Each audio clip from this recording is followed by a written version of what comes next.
Are you thinking about moving here to beautiful Seattle, Washington? Well, you probably sort of picture the Space Needle in your head and Starbucks. You think you've got the vibe, you're prepared for rain, right? But what if I told you the real reasons that people actually fall in love with living here, and they may be different from what you're expecting. I am sharing today 7 surprising things that make Seattle truly special, including one that involves a cat, 2 kids, and a muddy cross-country meet in West Seattle. So stick with me, especially if you're planning a move to this area, because by the end of this video, you will know whether Seattle is a great fit for your lifestyle and how to settle in like a local.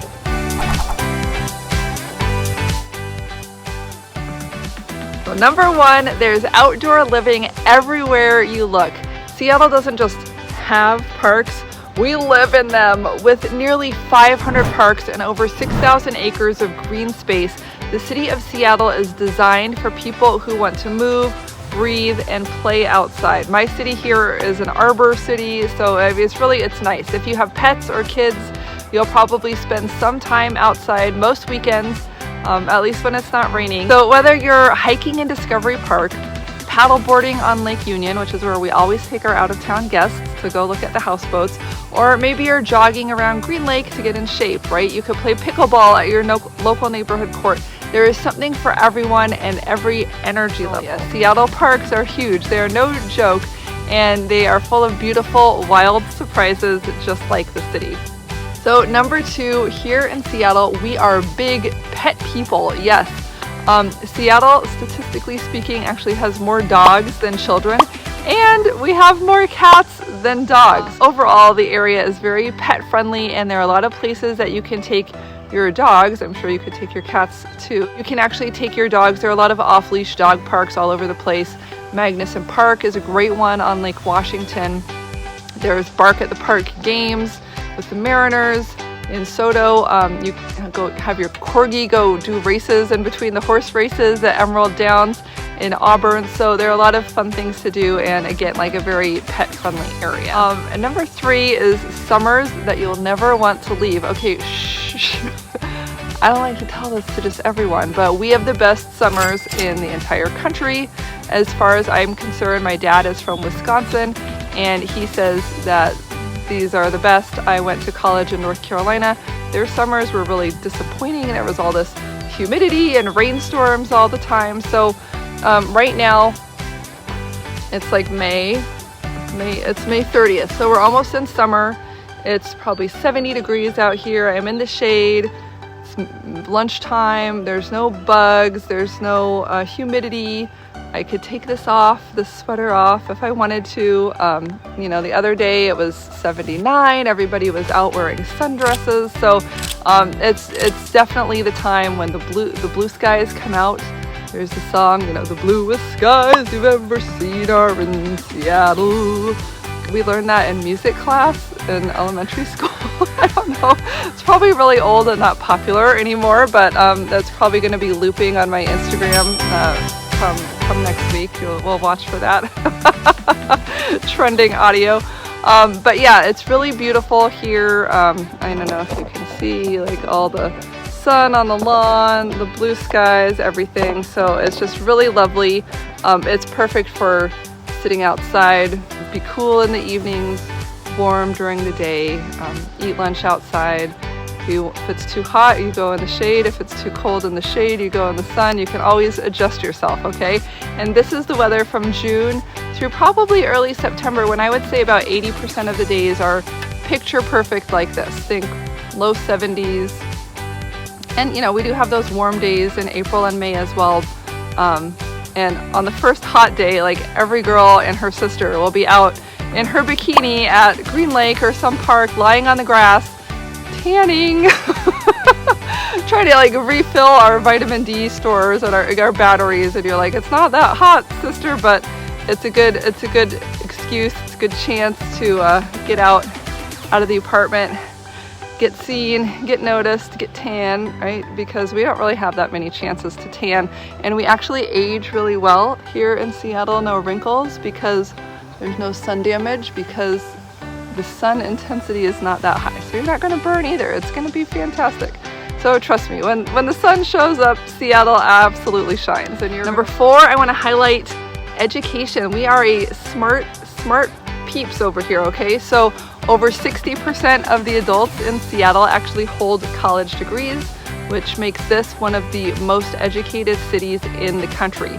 And it's not just about tech jobs and fancy resumes. Through the Seattle Promise program, every public high school graduate gets 2 years of free community college, no matter their grades or their income.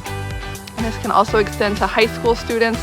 If you participate in a program like Running Start, you can graduate from high school with 2 years of your college done. You can get an associate's degree. And so you only need to then go do 2 years of college at like the University of Washington. You go there as a junior transfer when you're 18 or whenever you graduate from high school, and you do 2 years, and then you can get your 4-year bachelor degree. So this is definitely an area that invests in people, as well as bringing in a lot of people.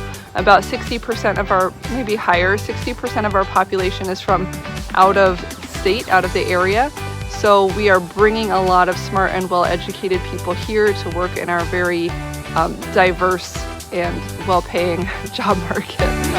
Number 5, every neighborhood here has a personality. Seattle is not a one-size-fits-all type of place, okay? There's an indie art scene on Capitol Hill where I just sold a condo for $400,000 to a professional working artist.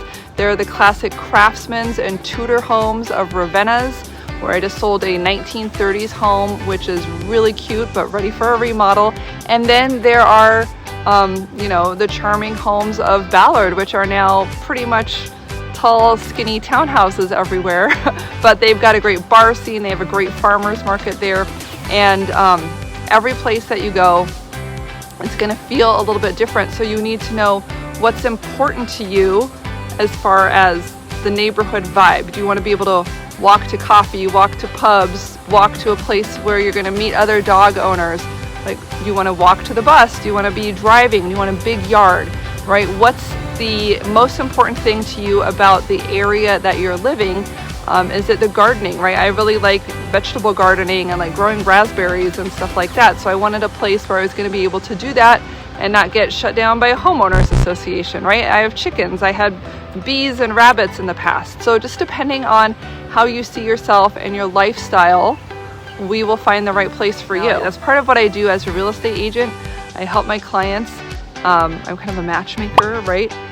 We want to have something that's going to really fit their lifestyle and not just be like the closest place to work. When you call me, like, I love doing like Zoom calls and that type of thing to meet you, kind of interview you, find out what you're looking for and some of the ideas that you might have about where you're living, so we can start to see what that's going to look like. I'll do some driving tours, I'll do some home tours for you, and you'll really start to get a sense of how much am I getting for my money, how is Ballard, which is on the water, different from Edmonds, which is on the water?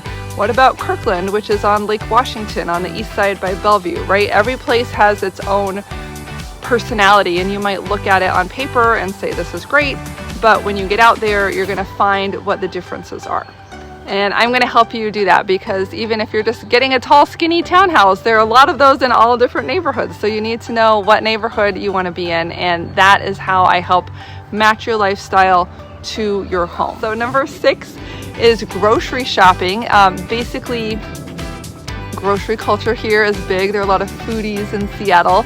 And yes, first of all, I was peeved. I don't know if this is everywhere, but I was peeved when it became a thing in Seattle. You had to pay 8 cents for your grocery bag, like paper or plastic, that choice, whatever you choose, is going to cost you 8 cents per bag. So the state likes you to be green, right? Eco-conscious. And so they encourage you to use a reusable bag that you bring with you to the store. You just put it in the hatchback of your Subaru, the most popular car in Seattle. And well, probably now Tesla is the most popular car, but you could have either one and still be accepted, okay? So just make sure that you bring those bags with you. It's great virtue signaling. We also have a lot of really healthy food stores. You know, we've got Trader Joe's and Whole Foods. We have PCC. We have the Central Co-op. And these are kind of havens for all of your organic, local foods, vegetarian, crunchy granola, right? Even vegans can eat very well in our little left-leaning food culture town. So you will have plenty of choices. And if you're a big meat eater like my husband, you can go to Costco. That's where we stock up on all of the like big roasts and everything for smoking and grilling and cooking in the oven and Christmas and Easter and all of that stuff. So I would actually care to share that the Shoreline Costco right by me was one of the first to roll out fresh sushi across the country and is one of the highest grossing stores in the entire country. So Costco did start here and it's very popular here. So you will find everything you need as well as all of your snack needs will be met when you go to Costco. Number 7 here is the Washington ferries, and I'm not talking about the Tinkerbell kind, I'm talking about the Grey's Anatomy kind, okay?